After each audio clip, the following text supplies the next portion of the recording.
Radio Capital.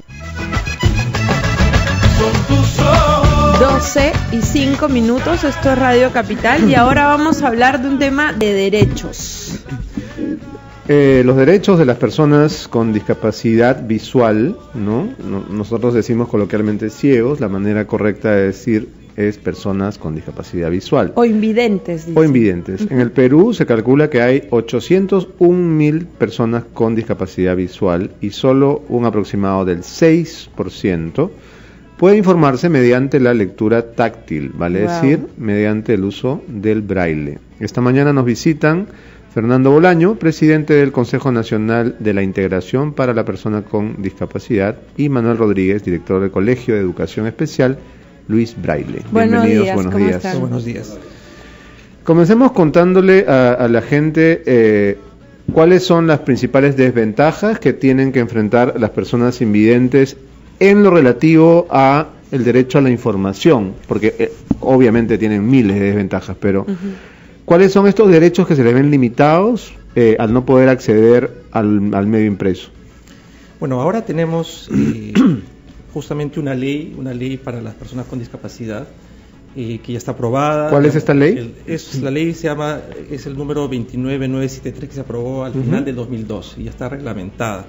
Y acá está justamente la propuesta del Estado para justamente impulsar los derechos de todas las personas con discapacidad, ¿no? Y ahí le pone obligaciones a educación, a salud, a vivienda, a los gobiernos regionales, locales, ¿no? Entonces, nosotros en el CONADIS estamos justamente trabajando con los distintos sectores para comenzar con una manera más intensa a implementar esta ley, ¿no? Para las personas con discapacidad visual, pero en general a todas las personas con discapacidad. Uno de los temas importantes, por ejemplo, es el tema del registro, ¿no? Estamos en un proceso de registrar a todas las personas, ellos tienen que venir con un certificado que viene del Ministerio de Salud, y eso, en principio, debería ir apuntando a que podamos ofrecer mejores servicios de instituciones públicas y privadas, ¿no? Hay normas que no se cumplen, como el tema de que deben tener preferencia. Uno ve a los estacionamientos y encuentra que a veces está ocupado los espacios por alguien que no es discapacitado. Fernando, una consulta. Me ha sorprendido el número que ha dicho Beto de discapacitados visuales que hay, que dice que es casi 1 por cada 30 peruanos. Lo que significa que cuántos discapacitados en los distintos ámbitos de las discapacidades hay en el Perú. Bueno, ese es uno de los primeros temas que tenemos que elucidar. Ha habido una encuesta que se hizo con INEI el 2012 que arrojó que el total de personas con discapacidad en el Perú es 1,5 millones, más o menos. Otros análisis hacen que hay más, etcétera, ¿no? Pero este es el número que vamos a partir para esto. Lo que ha pasado, y eso es parte del cambio social que queremos impulsar, es que muchas veces las personas con discapacidad han estado en las casas, ¿no? Encerrados. Sí. No están censados realmente, me da la impresión, porque si 800.000 son ciegos y me dice que 1,5 millones son el total de discapacitados, eso significa que la gente, qué sé yo, que no puede caminar, o los sordos son muy poquitos. Yo creo que no están bien censados, ¿no? Ahora, un tema que tiene muchísimo que ver también es la falta de información del grueso de la población sobre las necesidades especiales que tienen las personas invidentes. Hemos asistido hace poco a este incidente realmente repudiable del chofer del Metropolitano que le cierra la puerta al perro Lazarillo, ¿no? Y lo lesiona. Y esa ignorancia se extiende a bancos, supermercados, establecimientos de todo tipo, que no, está prohibido entrar el perro, es con una estrechez mental francamente que hay que combatir, ¿no? Exacto. Yo creo que lo primero, y eso es un poco lo que estamos haciendo, es crear conciencia, ¿no? Crear conciencia de que las personas con discapacidad son peruanos y peruanas con los mismos derechos, que tenemos que ir avanzando en temas desde comenzar, por ejemplo, con el tema de educación. Es decir, los colegios son cada vez más accesibles, pero no todos los colegios están preparados para atender a niños con ciertos tipos de discapacidad. Por acá estamos justamente con un miembro del colegio. El señor Manuel Rodríguez, que está calladito acá al lado, es el director del Colegio de Educación Especial Luis Braille. ¿Cómo está, director? Quisiéramos saber cuántos invidentes se educan en el colegio, cuántos llegan a aprender Braille. Son 160 alumnos, de los cuales son 25 alumnos internos, o sea que provienen de diferentes lugares del país. Este es un colegio único en el país, estatal, que cuenta con comedor, que es cofinanciado con los padres de familia de los internos, o sea, no, el apoyo del Estado es mínimo en el sentido, digamos, para el comedor, ¿no? O sea, tenemos que, los pocos recursos que tenemos que ponerlo ahí para que se alimenten los alumnos. ¿Solamente hay un colegio en todo el Perú que enseña braille? Hay un colegio acá, Ercil, y también en Surquillo, pero nosotros somos el único colegio especial que tiene secundaria. O sea, tenemos alumnos que han ingresado a San Marcos y otras universidades. Está también el Colegio San Francisco de Asís de Surco, el Santa Lucía de Mirones, pero sería bueno que le cuente a nuestros oyentes cuáles son las características de la enseñanza en braille, ¿no? Es difícil imaginar cómo se puede enseñar a leer en braille, cómo se pueden dictar los distintos cursos a personas invidentes. Bien, en primer lugar decirles de que el diseño curricular es igual al que se da en los colegios regulares. La diferencia radica en la lectoescritura, o sea, es el sistema braille de alto relieve, y los materiales educativos también son de alto relieve. Atendemos a una población de inicial, primaria y secundarias. También atendemos talleres. Acá se forman los jóvenes que estudian un año de masaje y shiatsu y luego están están atendiendo a las personas que en estos tiempos globales padecen mucho de estrés. Pero ¿cuánto tiempo le toma, por ejemplo, a un alumno aprender braille? O sea, ¿cuánto de su educación se lleva a aprender a escribir y a leer en braille? Por experiencia personal, en el caso de los videntes es más rápido. O sea, yo por ejemplo yo aprendí la escritura en 3 semanas y la lectura un poco más complicada. En el caso de los chicos, ellos aprenden al mes, están dando los primeros pasos. En inicial, por ejemplo, viene el aprestamiento, ¿no? Después del aprestamiento vienen ya las vocales en braille. Hay bien pocos colegios, ¿no, Beto? Según lo que estamos viendo. Pero aquí el asunto está en que estos mensajes en braille no solamente tendrían que estar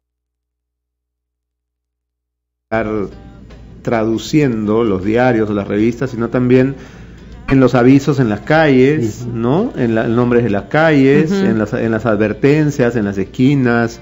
Y nadie se preocupa de eso. Falta mucho de eso, pero ya existe, digamos, en la norma actual, en la ley de presupuesto de este año, y queremos hacerlo también el siguiente año, un programa de incentivos para las municipalidades. Han comenzado con las municipalidades de Lima para poner presupuesto para el tema de la accesibilidad, ¿no? Acá se está poniendo principalmente el tema de rampas, el tema de tener edificios más accesibles, pero también el tema de discapacidad visual es un tema que progresivamente tendrá que hacerse, ¿no? Es decir, muchos de nuestros edificios públicos y privados no consideran las dificultades que tiene una persona para moverse y orientarse. Nuestras calles en particular, si ya para las personas con discapacidad física o motriz, digamos, que requieren, a veces no pueden bajar, digamos, una vereda, cruzar una calle, etcétera, ya es difícil. Imagínense para una persona con discapacidad visual que no tiene más orientaciones, el piso está quebrado, No, etcétera. La ciudad es una jungla para una persona sin discapacidad. No quiero imaginar lo que será para una persona que no puede ver. Y pensemos en las zonas rurales, ¿no? En que también hay otra dificultad. Entonces, allí hay toda una tarea, creo, social. No solamente es un tema que tiene que hacer el Estado y que tiene que ir un poco implementando, sino también es un tema de conciencia de las organizaciones, de la sociedad en general, ¿no? Creo que nosotros estamos comenzando, por ejemplo, el Ministerio de la Mujer y Población Vulnerable, hemos dicho, ¿qué vamos a hacer para que este edificio, que tiene que dar ejemplo, sea ejemplo para poder acceder a todas las personas con cualquier tipo de discapacidad? Cualquier institución pública o privada debería, más allá de lo que la ley señala, un poco impulsar estas acciones concretas, ¿no? Yo, por ejemplo, acá te entrego mi tarjeta. Que está en braille. ¿Cuántas tarjetas de cualquier funcionario público o de esto, digamos, consideran cómo puedas acceder a este tipo de discapacidades? No, a veces no se piensa. Probablemente nadie ha pensado en hacer su tarjeta al mismo tiempo impresa y en braille. En el colegio hacen ese tipo de trabajo. O sea, ¿Cómo es ese tenemos tipo una de trabajo? impresora en braille. Ya. Que gracias al esfuerzo del colegio hemos comprado una impresora en 22.000 soles. Acabamos de cancelar ya. El Estado peruano no debería, digamos, dentro de las labores de CONADIS también ayudar, por ejemplo, a los muchachos que terminan su educación secundaria, brindándoles la posibilidad de acceder a otro tipo de educación superior y tal, pero quizás también emplearlos dentro del propio Estado. O sea, una persona que no ve, tiene un montón de otras capacidades, puede contestar los teléfonos, puede hacer un montón de cosas, y puede quizás hacer la empresa privada nunca... Cosas mejor, algunas cosas puede hacerlas mejor, toda la parte de fisioterapia, más concentración también, de masaje, el táctil, claro, pero también tienen, o sea, cualidades. La ley establece que el 3% de los trabajadores de las empresas privadas con más de 50 personas y las instituciones públicas, 5% deberían ser personas con discapacidad. Lo que pasa es que esto es algo que no se ha implementado todavía, tiene que comenzar a implementarse, pero recordemos, por ejemplo, que esta encuesta que les decía del 2012 INEI señala que de todas las personas con discapacidad en el país, solamente el 11% tienen estudios superiores o, digamos, estamos hablando de estudios técnicos o universitarios. Claro. Solamente el 0.2% tienen maestrías, ¿no? Entonces, por eso el tema de educación acá con el colegio es crítico, porque mientras no hagamos un mayor esfuerzo por incorporar a personas con discapacidad desde la niñez, que se preparen, que tengan todas las posibilidades de realizar su derecho a educación y que sigan y continúen estudios superiores, no vamos a poder ofrecer a veces en las empresas o en el Estado trabajos que realmente sean significativos para mejorar la situación de las personas.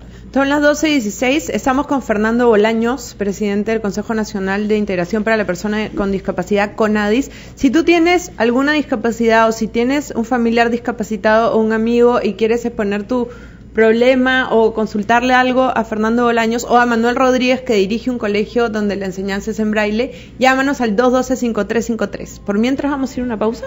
Vamos a la pausa. Este programa llega gracias a la Universidad César Vallejo. Somos una raza distinta.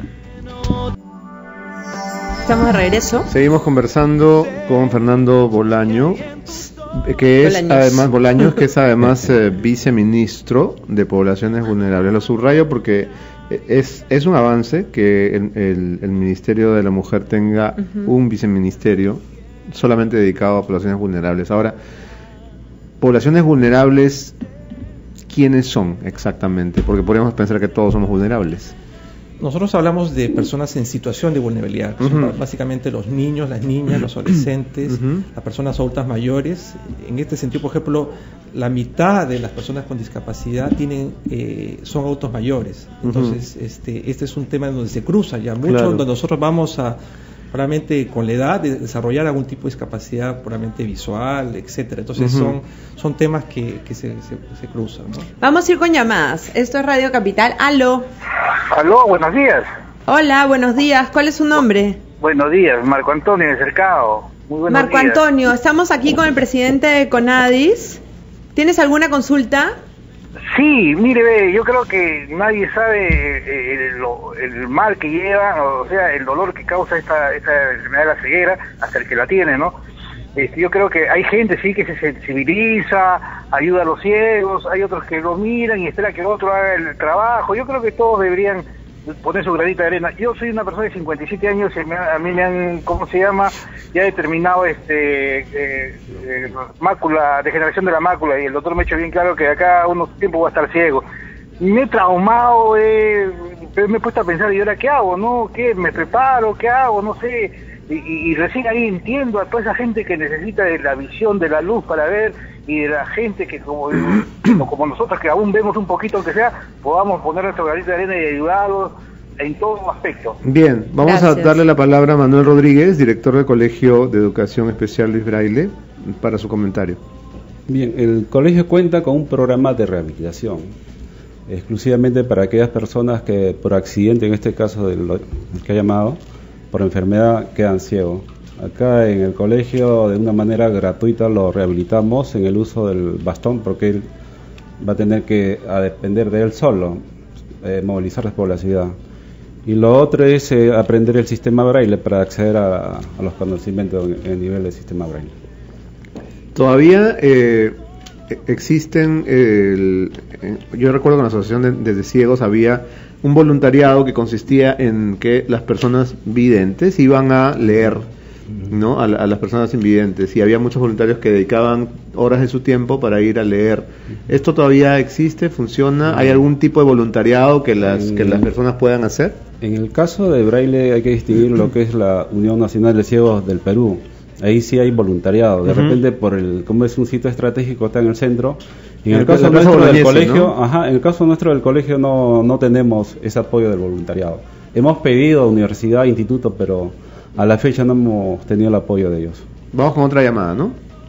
Sí, vamos con otra llamada. En todo caso, tenemos aquí a un representante de CONADIS y a una persona que está viviendo o sea, que es el director de un colegio para discapacitados y que bien puede pedir y solicitarle al Estado, ya que estamos acá, lo que le falta, ¿no? Vamos con una llamada. Aprovechar, claro. Ahora, Beto, estaba pensando, yo últimamente tengo en el celular audiobooks. Estoy escuchando libros en mi tiempo libre. Ah, es buenazo. Entonces, eso. claro, o sea, ya los libros a veces están, ya no es necesario que vaya una persona a leer, sino quizás el Estado o una entidad privada podría facilitarles audiobooks, audiolibros. Los audiolibros que además sirven para personas invidentes y para todos. Porque no tienes tiempo para leer, te permite aprovechar las largas horas que uno pierde en el tráfico limeño, ¿no? Vamos a una llamada. Aló, eso es Radio Capital. ¿Aló? Hola, ¿cuál es su nombre? María. María, tu consulta. Yo soy una persona con...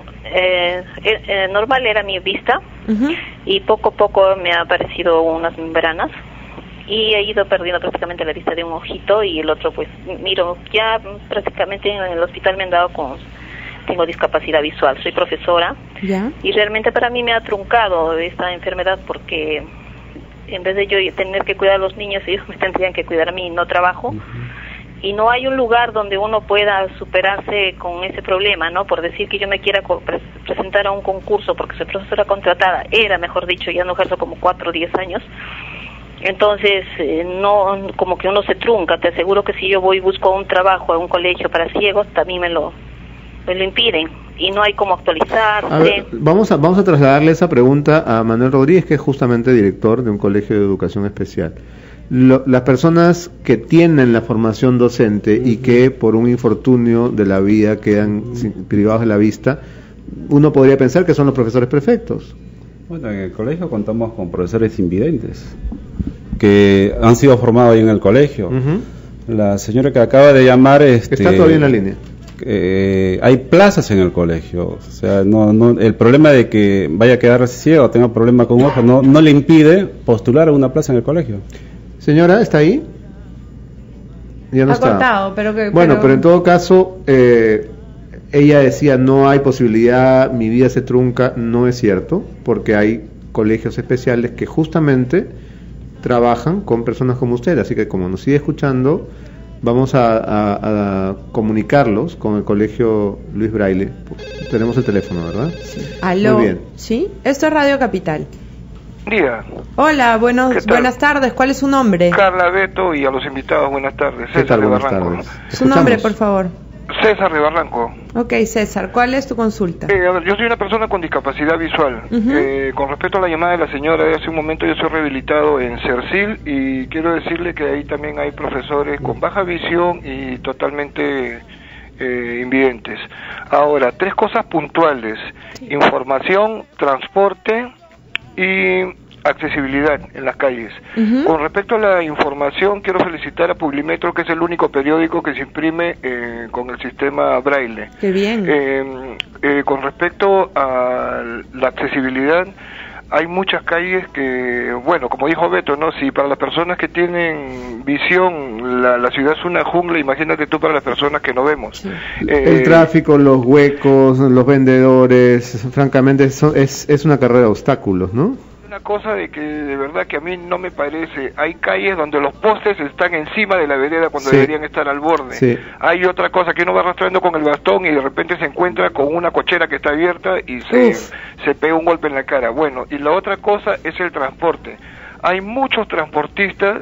Nosotros cuando deseamos tomar un transporte público tenemos que esconder el bastón, porque piensan de que todos los que suben a vender o a cantar, y de verdad que muchas veces estamos más de media hora parados en una esquina esperando que un carro nos transporte. Y la gente distraída, seguramente te ha pasado, cree que todos los discapacitados están pidiendo limosna. Efectivamente, de verdad que sí. Yo he tenido la oportunidad de subir una vez a un carro, me cedieron el asiento y una señora agarró y me alcanzó una moneda que yo no la estaba pidiendo. No, yo me estaba dirigiendo a trabajar y la señora me alcanzó una moneda y bueno, le dije que yo no estaba pidiendo, pues no, pero de todas maneras quisiera que sean puntuales en esos 3 puntos. Gracias, César, valiosísimo tu testimonio. Muchas gracias, muy interesante todo lo que dices. Vamos con una llamada más. Aló, buenas tardes. Buenas tardes, mucho gusto, le habla Paolo Suárez. Paolo, perdón. Mucho gusto. Mire, lo que sucede, yo soy una persona con ceguera, particularmente hay un grupo de personas con ceguera que somos menos de 20.000, que tenemos un fenómeno, un síndrome que se llama multidiscapacidad. ¿Qué significa? Asociación de ceguera con otras discapacidades como la física, la sordera, daño neurológico. En mi caso es daño neurológico y la verdad yo quiero decir que nosotros tenemos aún mucho más dificultades para salir adelante, porque no tenemos acceso a la educación nacional y la educación nacional a la que se nos dice que podemos acceder es paupérrima. Realmente somos casos aislados y sin embargo salimos adelante. Para que la gente pueda comprender lo que estás explicando muy bien, dicho sea paso, ¿en qué consiste este daño neurológico? ¿Qué tipo de problemas? Tengo inteligencia normal, pero problemas de aprendizaje y me acabo de recuperar de un problema motor. Ya, porque te expresas magníficamente, ¿no? Sí, no pareciera que tienes ningún... inteligencia normal. Otros compañeros son sordos, ciegos, pero tienen inteligencia normal. Entonces lo que sucede es que qué bien se desplazan siendo sordos totales, ciegos totales, con una ayuda de unas tarjetas comunicativas. Yo estoy en educación técnica superior, ya que por los problemas de aprendizaje no puedo llegar a una educación superior universitaria, pero déjenme decir que el Colegio Luis Braille y todos los colegios especiales nacionales para personas ciegas, incluso el CERCIL, no reciben a personas con discapacidad múltiple, y si las reciben las dejan en un saloncito arrimadas haciendo collarcitos y pulseritas de plástico. Ok, Pablo, vamos a dejarte con el director. Gracias, y vamos a pedirle el comentario al director del Colegio Luis Braille, Manuel Rodríguez. ¿Es cierto que no reciben a personas con multidiscapacidades? Nuestro tenemos, o sea, es un colegio exclusivamente de ceguera, pero también estos últimos años estamos recibiendo asociado a otras discapacidades. Ahí tenemos a una alumna que tiene ceguera total y está en silla de ruedas. Es falso lo que de repente en esos colegios que han mencionado en todo caso nos alegramos de que no sea así y es ciertamente un grupo en el cual no habíamos pensado. Yo no había puesto a pensar que hay personas que tienen más de una discapacidad. Sí, en eso yo diría que es verdad, hay ciertos grupos de personas con discapacidad que todavía no están atendidos. Creo que tener una ley, una norma de la calidad que tenemos nos va a permitir ir avanzando como Estado en ofrecer mejores servicios, ¿no? En este momento ya tenemos incluso un programa presupuestal en el que el Ministerio de Educación está ofreciendo mejores servicios, pero es cierto que todavía falta mucho más para poder realmente llegar a todos ellos, ¿no? Creo que parte de esto es lo que estaba diciendo aquí. Hay un tema de servicios de más calidad que tienen que ir mejorando, pero un punto inicial de partida es esta conciencia social que tiene que haber, ¿no? Estos casos de cómo no te reciben, cómo te tratan mal. Nosotros una cosa que estamos haciendo en CONAIE, por ejemplo, es queremos resaltar visiones distintas de la discapacidad, ¿no? Por ejemplo, acá no lo pueden ver, pero es un pintor que no tiene brazos.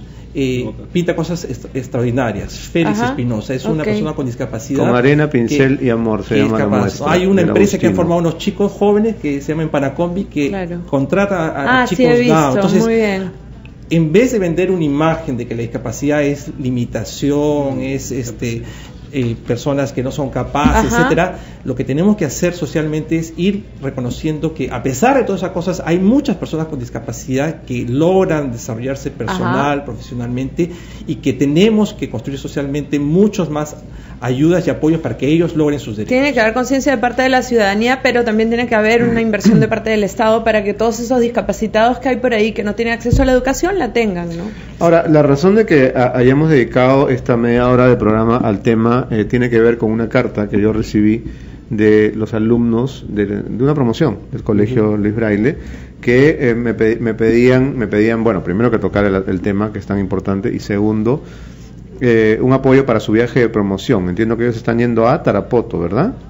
Sí, pero conseguimos los pasajes. Ah, qué bueno. Hoy día, a las 3 de la tarde están partiendo. Ah, ya se van. Se va la promoción. ¿Cómo es un viaje de promoción del Colegio Braille? Obviamente es distinto al de cualquier otro, porque hay que tener cuidados y tiene necesidades especiales. Hay un chico de Madre de Dios de secundaria que él viaja solo. ¿Ya? Imagínate.